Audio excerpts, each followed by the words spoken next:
Hello everyone, Bats here with Platinum Reviews, and today I have the newest Platinum review for you guys. I'm going to be Platinum reviewing Mass Effect, Legendary Edition, Mass Effect 1. This is the Platinum review for the PS4 version, playing it on the PS5. Just a couple things, your disclaimers before we start. One, I just platinumed this right now. I'm trying to move over to Mass Effect 2, which is my favorite game of all time. But trying to move over to that, so you might see some stuff I'm not going to be talking about as it's shown on the screen. But I'm going to kind of showcase you some of the stuff here and there. I'm going to try and keep spoilers to a bare minimum. If you haven't played the game before, I don't want to spoil anything.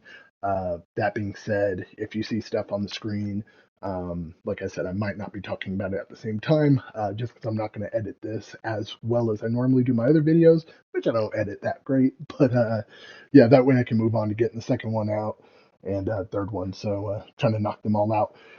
Also, I'm going to do a platinum review for Mass Effect 1, platinum review for Mass Effect 2, platinum review for Mass Effect 3, and then we're going to do platinum review for the entire series in general for the Legendary Edition.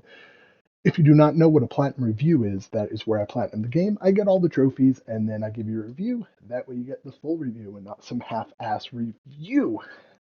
Now, Mass Effect 1.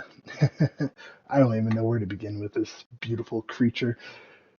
So we'll start at the beginning. Mass Effect 1 is my least favorite Mass Effect. Wait, what? You have to have it. Well, other than Andromeda, but we don't talk about Andromeda. But out of the trilogy, it's my least favorite. I rushed to play Mass Effect 1 when Mass Effect 2 came out because Mass Effect 2 looked dope. Played through Mass Effect 1, didn't really care too much about it. Played Mass Effect 2. Mass Effect 2 became my favorite game of all time, and it's just beautiful. Mass Effect 3 was amazing in general, too. Just the ending was kind of meh. Um, but yeah, Mass Effect 2 was amazing, and Mass Effect 1 was my least favorite.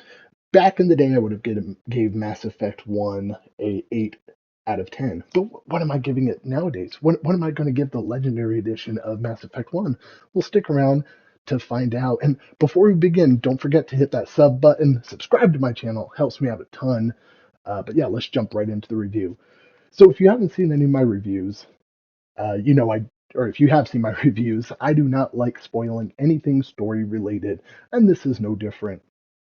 Now, before I jump too deep into the review, too, I want to let you know I'm going to try and keep the comparisons to Mass Effect 2 and 3 out of it. We'll talk about them in total with the Legendary Edition review. So this is just going to focus on Mass Effect 1. There are a couple things I will compare, though, but I'll try and keep comparisons to a bare minimum. Now, Mass Effect 1, you control Commander Shepard. There's a lot of changes that they did with the Legendary Edition, and the biggest change of them all, other than these beautiful graphics, are you can now control either Commander Shepard or the female version. I think it's Jane Shepard. Originally, she was added on to, I think, Mass Effect 3. I never played her, so, I think it was 3. But yeah, so you can play the first and the second one with her now. So that's a really cool option if you want to, if you're a girl and want to play as a girl, or, I'm the type of person, if I play a game, I want to play as myself kind of thing. So normally, if there's character creation and everything, I always choose a guy just because I'm a guy. But it gives you that option. If you do want to play as a girl, you can. If you want to play as a guy, you can. So that I think is the biggest addition, really awesome addition to the series to be able to play as the same character all the way through. And that's one thing about Mass Effect 2 or Mass Effect in general. You control your character and you can play through all three games.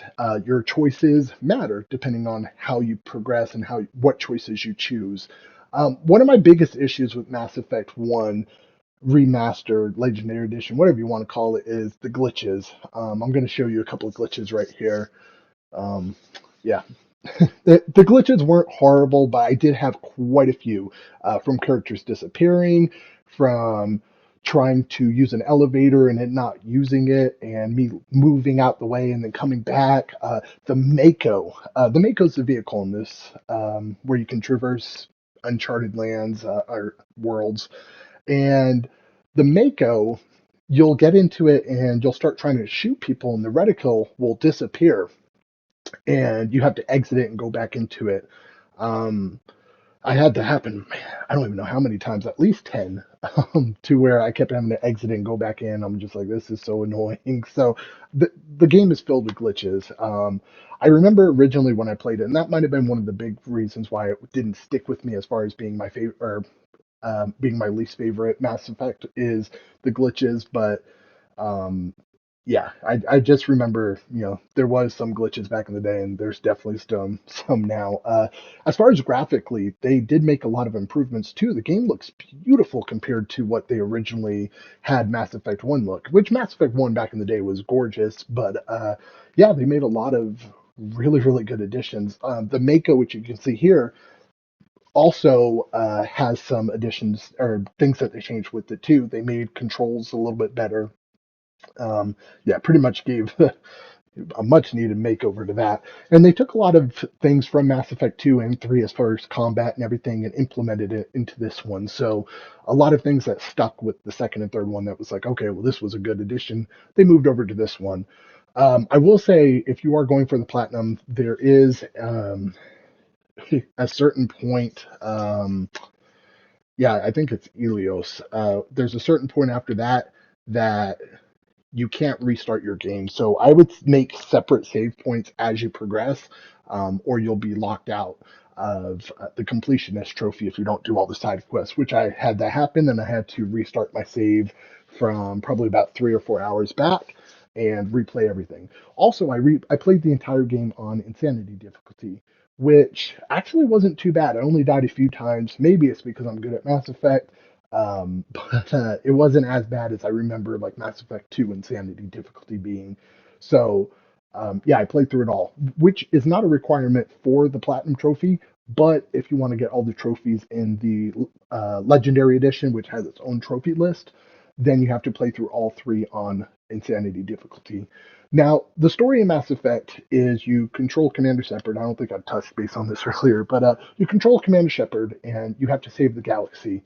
I don't want to go too in depth with it because I feel like I can accidentally spill out some spoilers, but you're pretty much just saving the galaxy, and that's all you need to know.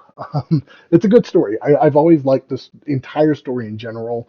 Mass Effect 1, I'd probably say Mass Effect 1's the weakest link in the story. Mass Effect 3's ending is definitely ugh, sad. It's not what I wanted it to be at all, which they made a lot of changes to that. Well, we'll get into that later. But yeah, Mass Effect 1 story isn't bad at all. I really enjoyed the story, and it sets up the game for this beautiful, beautiful trilogy. And I think Mass Effect 1 is a great game in general. I know they did add all the DLC to the game as well. The DLC is playable from the very beginning. Now, there's one DLC, Pinnacle Station, for Mass Effect 1 that I guess the source code was damaged. They tried to contact the people who originally made the game, and the source code, they couldn't get it. So Pinnacle Station is not available in the Mass Effect Legendary Edition, which would be on Mass Effect 1. So that's the only DLC that's missing from this. All the other DLCs there, though, and I think you have to complete the DLC for trophies too. So that is part of the platinum trophy if you're going for that. As far as the combat's concerned in Mass Effect, they did make a lot of changes to that too. They implemented some stuff from the Mass Effect 2 and 3 into Mass Effect 1's Legendary Edition. I can't recall Mass Effect 1's uh, fighting too much just because, like I said, I played it once just to rush through, so it didn't stick with me like the other ones. So I can't recall it a lot, but I remember it kind of being clunky, and that was another reason why it was my least favorite Mass Effect. But this one's great. They did a really good job with making it have the later feels to it, to where it kind of feels like a more polished fighting. The equipment section in this game is atrocious. I always hated it. It's garbage, especially compared to what is coming in the future. But yeah, always hated the equipment section. Swapping out between weapon mods and everything. It's just kind of a goofy system. There's a lot of little things with this game that I feel like they could have changed, but I also like that they didn't. I like that they kept true to what the original Mass Effect was. Uh, Making quality of life changes and stuff like that. Things that need to get changed, they actually did. And I think they did a great job at that while keeping true to what the original Mass Effect was. Now, Mass Effect 1 Legendary Edition is just the starting point. The Legendary Edition does come with Mass Effect 2 and 3. I'm going to be starting Mass Effect 2. I'm so excited for it because, like I said, it is my favorite game of all time. It is just a beautiful game, and I'm so excited to start that. I just wanted to get this review out to you guys before we jumped into that beautiful game. Now, as I was saying earlier, Mass Effect 1, originally I would have gave an 8 out of 10. Now I would give it a 9 out of 10. I think they made a lot of quality of life changes. They fixed a lot of things that I had issues with in originally. Now there are still glitches.